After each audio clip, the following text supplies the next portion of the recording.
খয়েরপুরের বিধানসভার অন্তর্গত এবং পশ্চিম ত্রিপুরা জেলা পরিষদের 12 নং আসনের যে চিত্র, সেই চিত্রটা আপনাদের সামনে আমরা তুলে ধরার চেষ্টা করব। আপনারা দেখছেন যারা গণদেবতা যারা রয়েছেন তারা কিন্তু লাইনে ধরে সেই ভোট গ্রহণ প্রক্রিয়ায় অংশগ্রহণ করছেন। সকাল থেকেই যে খবর আমাদের কাছে রয়েছে, সকাল থেকে কিন্তু জনসাধারণ লাইনে দাঁড়িয়ে ভোট গ্রহণ কেন্দ্রে ভোট দিতে চলে গেছেন এবং জনসাধারণের বাড়তি উন্মাদনা পরিলক্ষিত হয়েছে নির্বাচনকে কেন্দ্র করে।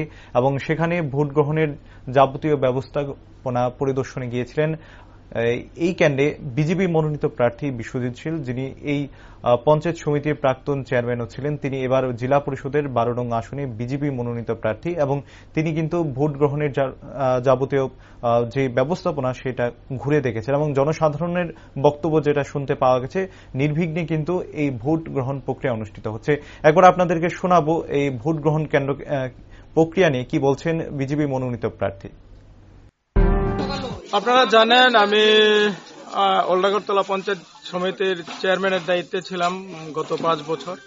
তো দল আমাকে এবার পশ্চিম ত্রিপুরা জেলা পরিষদের 12 নম্বর যে আসন, সেই আসনে আমাকে দাঁড় করিয়েছে। তো 12 নম্বর আসনের মধ্যে আমাদের মধ্য চম্পামুড়া, পূর্ব চম্পামুড়া, তুলাকোনা, পূর্ব নোয়াগাঁও এবং পশ্চিম নোয়াগাঁও এই 5টা পঞ্চায়েত আছে। তো সকাল থেকে আমি ঘুরছি সেখানে প্রত্যেকটি আমাদের যে ওয়ার্ড এর পুলিং স্টেশনগুলিতে। তো দেখছি মানুষের মধ্যে ব্যাপক সাড়া আছে, সেখানে উৎসাহর মেজাজে সেখানে ভোট দিচ্ছে। তো ভোট হচ্ছে শান্তিপূর্ণভাবে, সবাই এগিয়ে আসছে, দলমত নির্বিশেষে সবাই শান্তিপূর্ণভাবে তাদের ভোটাধিকার প্রয়োগ করছে। তো আমার যেটা মনে হয়, উন্নয়ন এবং প্রগতি তথা শান্তি সম্প্রীতির জন্য মানুষ আজকে ঘর থেকে বেরিয়ে আসছে এবং তাদের যে মতাধিকার, তাদের যে ভোটাধিকার সেটা প্রয়োগ করছে।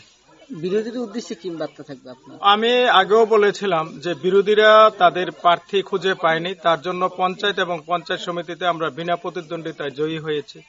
আজকেও আমার কাছে যতটুকু খবর, আমি যতটুকু দেখেছি, এখন পর্যন্ত বিরোধীরা কোনো ফুলিং এজেন্ট তারা দিতে পারেনি। তো তাদের কাছে লোক নেই, ফুলিং এজেন্ট কোথায় থেকে দেবে? আপনারা জেলা পরিষদ নির্বাচনে তারা প্রার্থী দিয়েছে ঠিকই, তাদের কোনো প্রচার প্রসার সেই জায়গায় নেই। প্রার্থী যারা আছে তারা কোনো ভোট মানুষের কাছে চাইতে আসেনি, আর চাইবেও কি করে, তাদের সেই সাহস নেই। বিগত 25 বছর যে লুটতরাজ, যেই দাঙ্গা হাঙ্গামা, যেসব অনুন্নয়ন করে রেখেছে, তার জবাব চাওয়ার জন্য মানুষ প্রস্তুত হয়ে আছে।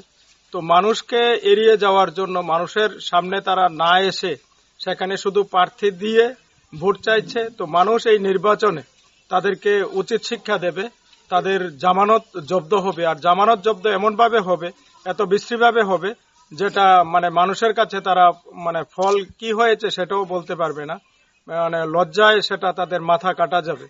তো বিরোধীরা এবারের নির্বাচন থেকে 24-এর লোকসভা নির্বাচনে একটা শিক্ষা দিয়েছে। এবার যে 24-এর পঞ্চায়েত নির্বাচন, সেই নির্বাচনে তারা আরো শিক্ষা পাবে এবং গণতান্ত্রিক পদ্ধতিতে তাদের কবর হয়ে যাবে।